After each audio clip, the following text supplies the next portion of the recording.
12 juillet 66, Liverpool. Premier match contre la Bulgarie. Feola hésite toujours, ouvrir le mausolée aux anciens ou bien jouer la relève. En tout cas, Pelé et Garrincha sont là. Dès les premières balles, on a un avant-goût de ce que sera cette Coupe du Monde 66, jouée à l'aune du football européen de l'époque, défensif, rugueux et pour tout dire peu propice aux artistes brésiliens. À la 14e minute, Pelé, fauché, obtient un coup franc. Garrincha ne porte plus le numéro 7. Mauvais présage, mais il est toujours à côté du roi, dont le missile fait mouche.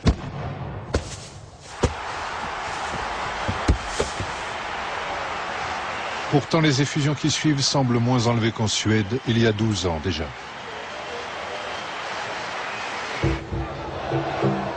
C'est beau, un Charlie Chaplin footballeur qui fait encore rire à 33 ans. Mais à quoi bon si c'est pour être finalement nargué par un Bulgare anonyme?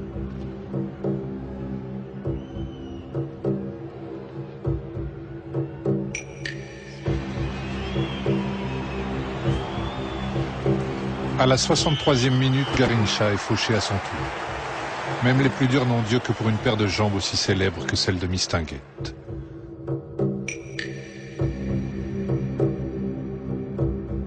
Ils sont encore une fois côte à côte, ces deux cracks, déjà 2 fois champions du monde.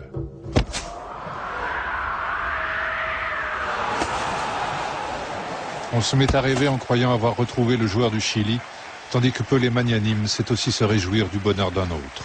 Au Brésil, Elsa, toujours volcanique, accélère la samba.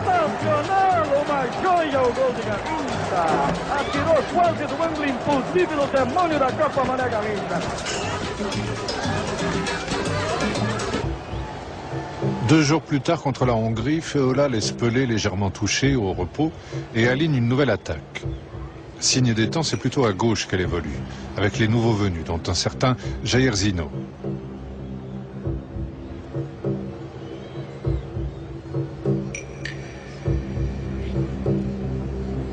On se met à y croire, en voyant le gardien adverse obligé de planer dans les airs. Mais c'est aussitôt pour revenir sur terre, avec un exploit du Hongrois Béné qui donne le tournis et qui plante la première banderille hongroise devant un public ravi par les déboires du favori brésilien, susceptible de menacer son team par la suite. 12 minutes plus tard, Tostão, le remplaçant de Pelé, égalise. Mais combien c'est déchirant, un oiseau aux pattes sciées qui ne peut même plus manifester son bonheur. Quant à Bellini, qui avait brandi la petite statuette ailée dans le ciel de Stockholm, c'est plutôt à terre qu'il plane maintenant. C'est toujours triste un baisser de rideau quand la représentation n'a pas été à la hauteur. Surtout quand l'acteur ne s'en rend même pas compte. Témoin ce dernier pseudo-but de Garrincha signalé hors jeu, son dernier en sélection nationale, auquel il est bien le seul à croire encore.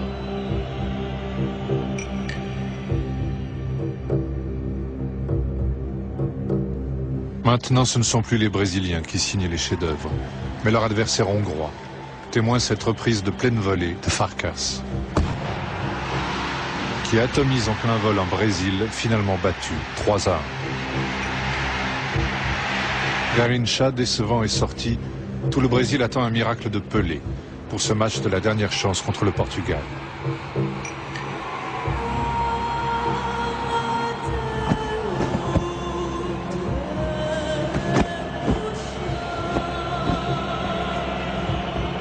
Mais en Europe, on sait désormais entraver la marche des dieux.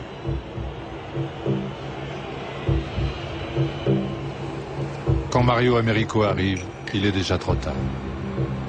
Tout le monde se demande pourquoi l'ancien pays colonisateur et marchand d'esclaves, qui mène 2-0, éprouve encore le besoin de casser du bois d'ébène.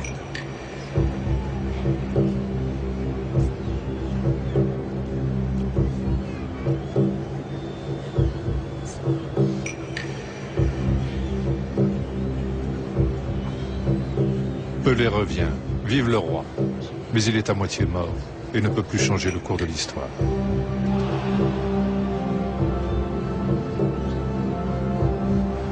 C'est capé de noir qu'il quitte cette World Cup au bout de Trafalgar, non sans avoir jeté un dernier regard à son exécuteur, dont on ne sait plus très bien s'il trinque à la victoire ou s'il recrache son venin.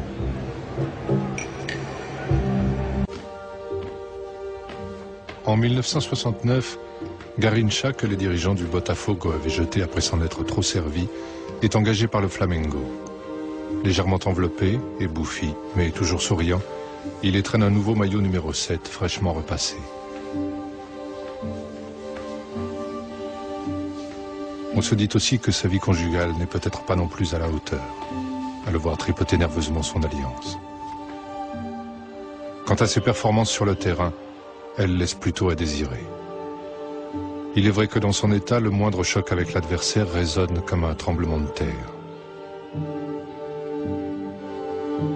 Pourtant, personne ne l'a entendu crier sous les projecteurs du Maracanã. Et c'est plutôt un bruit de tôle qui déchire la nuit du 13 avril 1969, quand sa voiture s'écrase contre le camion d'un vieux routier. À l'intérieur, Garrincha est la mère d'Elsa, morte. Elle l'aime trop pour lui en vouloir, et c'est elle qui le console quand il tente de se suicider.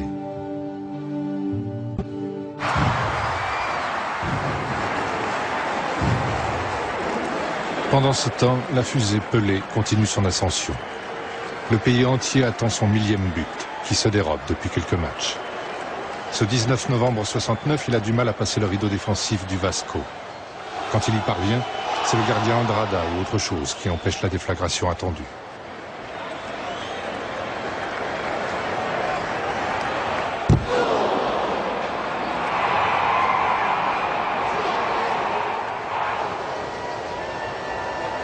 À un quart d'heure de la fin, la main de Dieu intervient.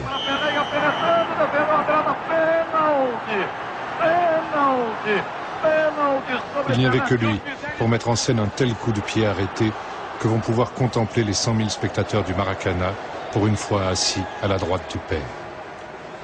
Sur terre, ses adversaires en sont réduits à toucher la balle pour conjurer le sort.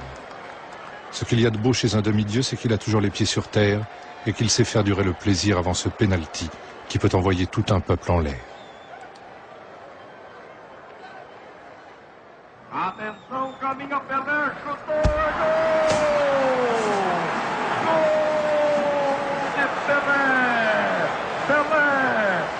1000 gols! Pelé! O mundo ao seu pé!